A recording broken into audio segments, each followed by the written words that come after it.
Well, all right, Yahsinni is in the motherfucking house. And today I'm gonna finish with the Assata Shakur Wikipedia version of things. And this is part three, and hopefully the final part. And it picks up with the conviction and sentencing. And just go to Wikipedia or just type in Assata and open the wiki version. There's no need for me to attach a link in the description box. And so the portion that I'm on is the third of three, hopefully. So go back and look at parts one and part two on my Yahsinni in the House channel. So on March 24th, the jurors listened for 45 minutes to a rereading of testimony of the state police chemist regarding the blood found at the scene on the Lemans and Shakur's clothing. That night, the second night of jury deliberation, the judge, the jury asked Judge Appleby to repeat his instructions regarding the four assault charges 30 minutes before retiring for the night, which led to speculation that the jury had decided in Shakur's favor on the remaining charges, especially the two counts of murder. Appleby reiterated that the jury must consider separately the four assault charges, um, quote, atrocious assault and battery, assault on a police officer acting in the line of duty, assault with a deadly weapon, assault with the intent to kill, end quote, each of which carried a total maximum penalty of 33 years in prison. So the other charges were first degree murder of Forrester, second degree murder of Zayed Shakur, illegal possession of a weapon, and armed robbery related to Forrester's service revolver. Okay? So the jury also asked Appleby to repeat the definitions of intent and reasonable doubt. So Shakur was convicted on all 8 counts, which is 2 murder charges, 6 assault charges. Upon hearing the verdict, Shakur said in a barely audible voice, "I am ashamed that I have even taken part in this trial, and that the jury was racist and had convicted a woman with her hands up."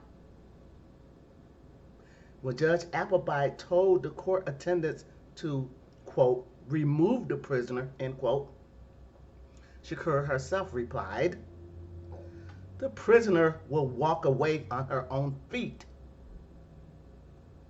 You gotta love her spunk, tenacity.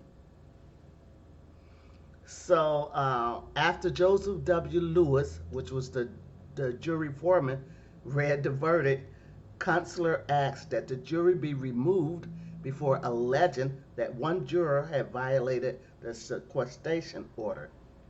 And that's already been read what that is. So at the post-trial press conference, Counselor blamed the verdict on racism, stating that, quote, the white element was there to destroy her, end quote. When asked by a reporter why, if that were the case, it took the jury 24 hours to reach a verdict, Counselor replied, quote, that was just a pretense, end quote. A few minutes later, the prosecutor, Barone, disagreed with Counselor's assessment, saying the trial's outcome was decided, quote, completely on facts, end quote. Let's get in hot in here. So at Shakur's sentencing hearing on April 25th, Appleby sentenced her to 26 to 36 years in state prison, 10 to 12 for the 4 counts of assault, 12 to 15 for robbery, 2 to 3 for armed robbery, plus 2 to 3 for aiding and abetting the murder of Forrester. So to be served consecutively with her mandatory life sentence. However, Appleby dismissed the second-degree murder of Assata Shakur as the New Jersey Supreme Court had recently narrowed the application of the law.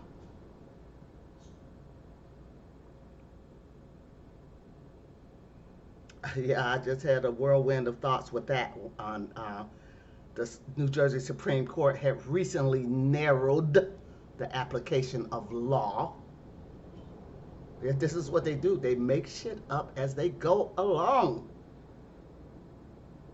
If you try to argue a point like that's law, or that's the shit, and we can talk about this with the Constitution too.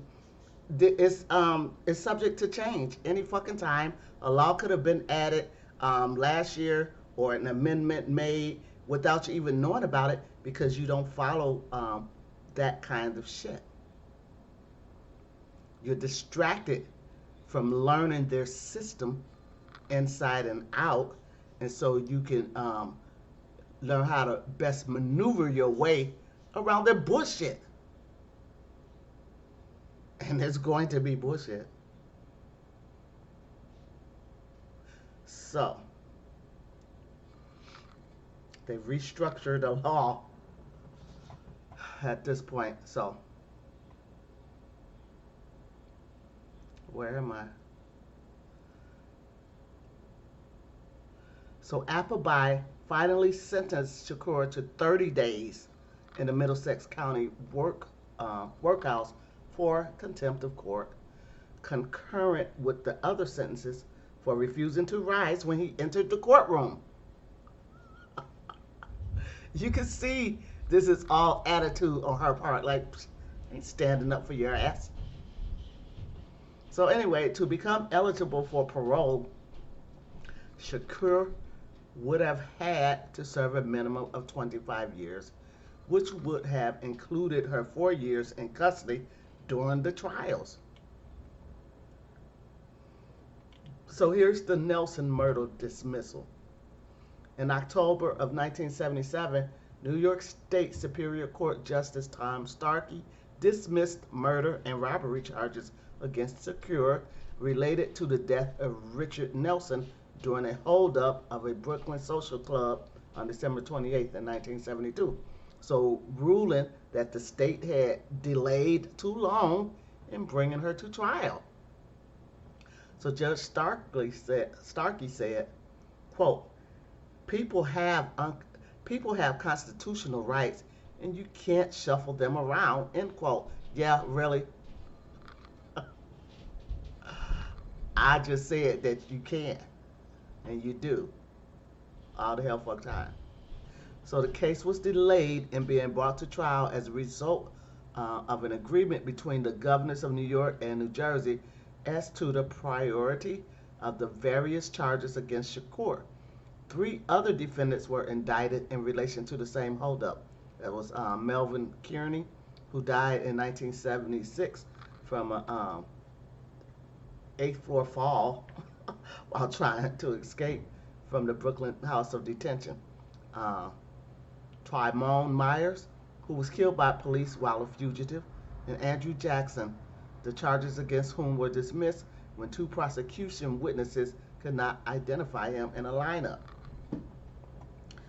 So there's an attempted robbery dismissal. On November 22nd in 1977, Shakur pleaded not guilty to an attempted robbery indictment stemming from the 1971 incident at the Statler Hilton Hotel. Shakur was accused of attempting to rob a Michigan man staying at the hotel of $250 of cash and personal property. The prosecutor was C. Richard Gibbons. The charges were dismissed without a trial. So on to her imprisonment. So after the Turnpike shootings, Shakur was briefly held at the Garden State Youth Correctional Facility in Yardville, Burlington County, New Jersey. Later moved to Rikers Island Correctional Institution for Women in New York City, where she was kept in solitary confinement for 21 months. Wow. Shakur's only daughter, Kakayu Shakur, was conceived during her trial and born on September 11, 1974, in the, quote, fortified psychiatric ward, end quote, at Elmhurst General Hospital in Queens, where Shakur stayed for a few days before being returned to Rikers Island. In her autobiography, Shakur claims that she was beaten and restrained by several large female officers after refusing a medical exam from a prison doctor shortly after giving birth. So after a bomb threat was made against Judge Appleby, Sheriff Joseph DiMarino lied to the press about the exact date of the transfer to Clinton Correctional Facility for Women. He later claimed the threat to be the cause of his falsification. She was also transferred from the Clinton Correctional Facility for Women to a special area staffed by women guards at the Garden State Youth Correctional Facility, where she was the only female inmate for security reasons. When Kunstler first took on Shakur's case before meeting her, he described her basement cell as adequate, which nearly resulted in his dismissal as her attorney. So on May 6, 1977, Judge Clarkson Fisher of the United States District Court for the District of New Jersey denied Shakur's request for an injunction requiring her transfer from the all-male facility to Clinton Correctional Facility for Women. The Third Circuit affirmed. So on April 8, 1978, Shakur was transferred to Alderson Federal Prison Camp in Alderson, West Virginia, where she met Puerto Rican nationalist Lolita LeBron and Mary Alice, which was a Catholic nun, who introduced Shakur to the concept of liberation theology. So at Alderson, Shakur was housed in the maximum security unit, which also contained several members of the Aryan Sisterhood, as well as the Sandra Good and Lynette Squeaky Fromme followers of Charles Manson. Imagine that. On February 20th of 1979, after the maximum security unit at Alderson was closed, Shakur was transferred to the Clinton Correctional Facility for Women in New Jersey. According to her attorney, Lennox Hines, Shakur understates the awfulness of the condition in which she was incarcerated, which included vaginal and anal searches. Hines argues that in the history of New Jersey, no woman pretrial detainee or prisoner has ever been treated as she was, continuously confined in a men's prison, under 24-hour surveillance of her most intimate functions, without intellectual sustenance, adequate medical attention and exercise, and without the company of other women for all the years she was in custody. Shakur was identified as a political prisoner as early as October 8, 1973 by Angela Davis, and on April 3, 1977, the New York Times advertisement purchased by the Eastern Coalition for Human Rights. An international panel of 7 jurors were invited by Hines to tour a number of U.S. prisons and concluded in a report filed with the United Nations Commission on Human Rights that the conditions of her solitary confinement were, quote, totally unbefitting any prisoner, end quote. So their investigation was focused on alleged human rights abuses of political prisoners, cited Shakur as, quote, one of the worst cases, end quote, of such abuses, and including her in, quote, a class of victims of FBI misconduct through the COINTELPRO strategy and other forms of illegal government conduct who, as political activists, have been selectively targeted for provocation, false arrest, entrapment, fabrication of evidence, and spurious criminal prosecutions. Amnesty International, however, did not regard Shakur as a former political prisoner. About her escape. So in early 1979, quote, the family, end quote, a group of BLA members began to plan Shakur's escape from prison. They financed this by stealing $105,000 from a Bamberger store in Paramus, New Jersey. On November 2nd, 1979, Shakur escaped the Clinton Correctional Facility for Women in New Jersey when 3 members of the Black Liberation Army visiting her drew concealed .45 caliber pistols and a stick of dynamite, seized 2 correction officers as hostages, commandeered a van, and escaped. That's how she escaped. No one was injured during the prison break, including the officers held as hostages who were left in a parking lot. According to later court testimony, Shakur lived in Pittsburgh until August 1980 when she flew to the Bahamas. Matula Shakur, Sylvia Baraldini, Siku Ondinga, and Marilyn Buck were charged with assisting in her escape. Ronald Boyd Hill was also held on charges related to the escape.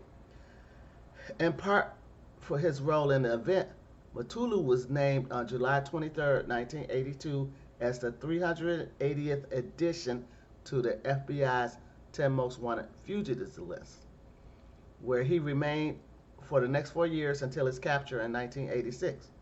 State correction officials disclosed in November 1979 that they had not run identity checks on Shakur's visitors, and that the 3 men and 1 woman who assisted in her escape had presented false identification to enter the prison's visitor room, before which they were not searched.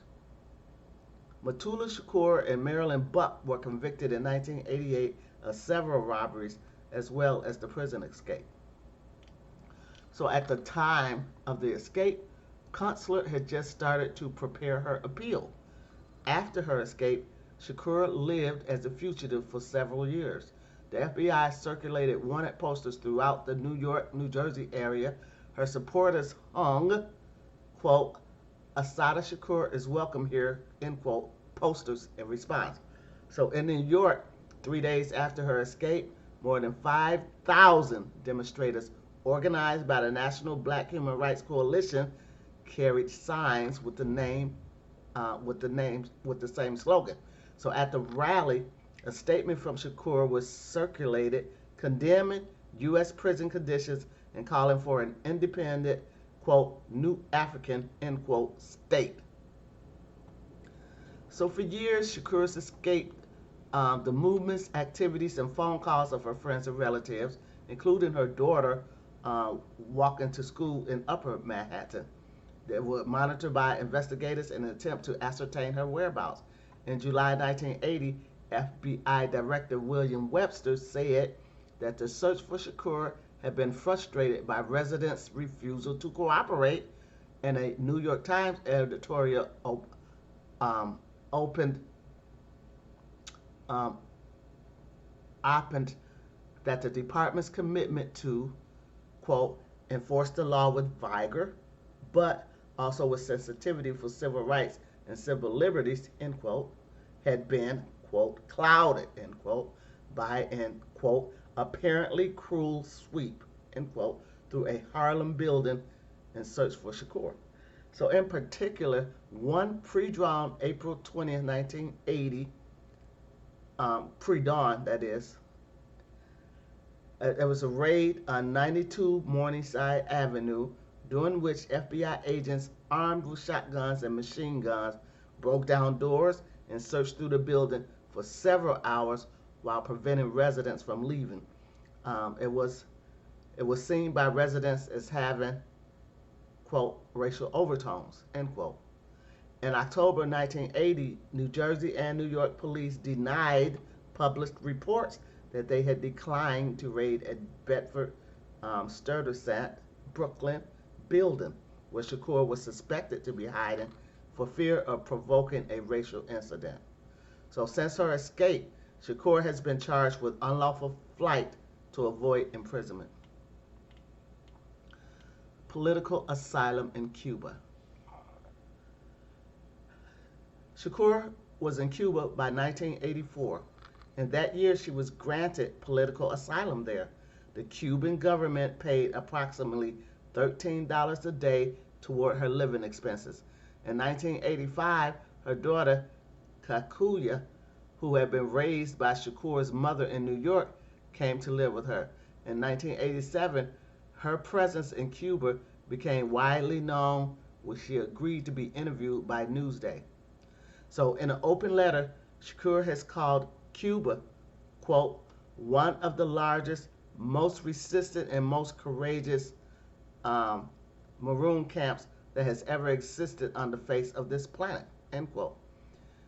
She has praised Fidel Castro as a, quote, hero of the oppressed, end quote, and referred to herself as a, quote, 20th century escaped slave, end quote. Shakur is also known to have worked as an English language editor for Radio Havana, Cuba.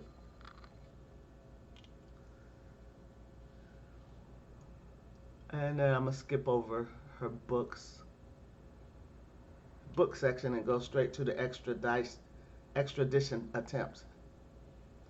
In 1997, Carl Williams, the superintendent of the New Jersey State Police, wrote a letter to Pope John Paul II asking him to raise the issue of Shakur's extradition during his talks with the president Fidel Castro. During the Pope's visit to Cuba in 1998, Shakur agreed to an interview with NBC journalist Ralph Penza. Shakur later published an extensive criticism of the NBC segment, which interspliced footage of Trooper Forrester's grieving widow with an FBI photo connected to a bank robbery of which Shakur had been acquitted. So on March 10, 1998, New Jersey Governor Christine Todd Whitman asked Attorney General Jan Orino to do whatever it would take to return Shakur from Cuba. Later, in 1998, U.S. media widely reported claims that the United States State Department had offered to lift the Cuban embargo in exchange for the return of 90 U.S. fugitives, including Shakur. So the United States Congress passed a non-binding resolution in September 1998 asking Cuba for the return of Shakur as well as 90 fugitives believed by Congress to be residing in Cuba. House Concurrent Resolution 254 passed 371 to 0 in the House and by unanimous consent in the Senate. The resolution was due in no small part to the lobbying effects of Governor Whitman and New Jersey Representative Bob Franks. Before the passage of the resolution, Franks stated, quote, "This escaped murderer now lives in a comfortable life in Cuba and has launched a public relations campaign in which she attempts to portray herself as an innocent victim rather than a cold-blooded murderer." So in an open letter to Castro, chair of the Congressional Black Caucus, Representative Maxine Waters of California later explained that many members of the caucus, including herself, were against Shakur's extradition, but had mistakenly voted for the bill, which was placed on an accelerated suspension calendar generally reserved for non-controversial legislation. So in the latter, Waters explained her opposition, calling COINTELPRO illegal, clandestine political persecution. So on May, so those of you who's wondering what Maxine Waters ever did in her life or anyone, that was one. So on May 2nd, 2005, the 32nd anniversary of the Turnpike shootings, the FBI classified her as a domestic terrorist, increasing the reward for assistance in her capture to $1 million. That's the largest reward placed on any individual in the history of New Jersey. Okay? So New Jersey State Police Superintendent Rick Fuentes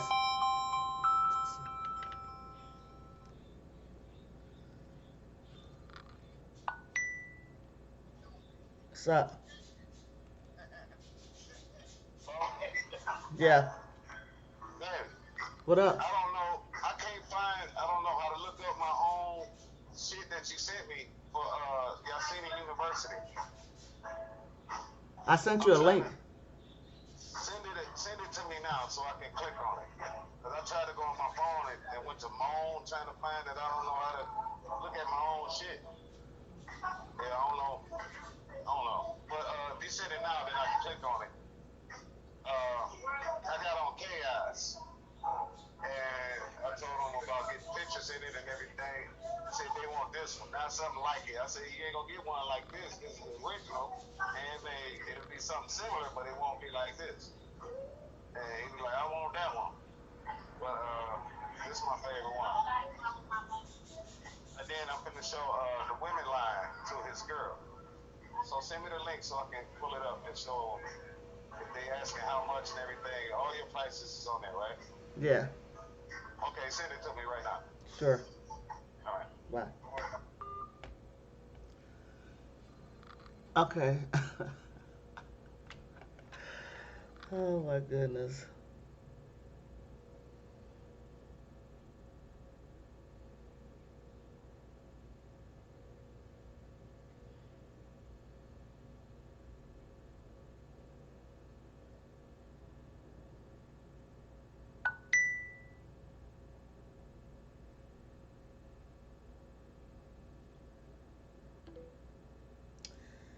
Yeah. Yeah. So, I've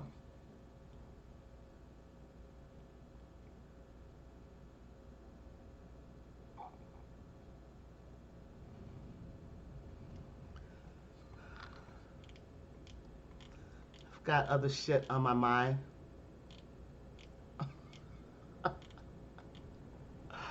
I really hate to abort, but it looks like I pretty much was done. Just rambling with some extra wiki shit that was. I mean, this article is extremely long, but I believe I covered the things that I wanted to cover.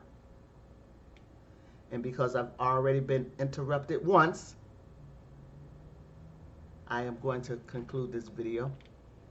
If you're really, really interested in the parts that I didn't read, you go to Google, you type in ASSATA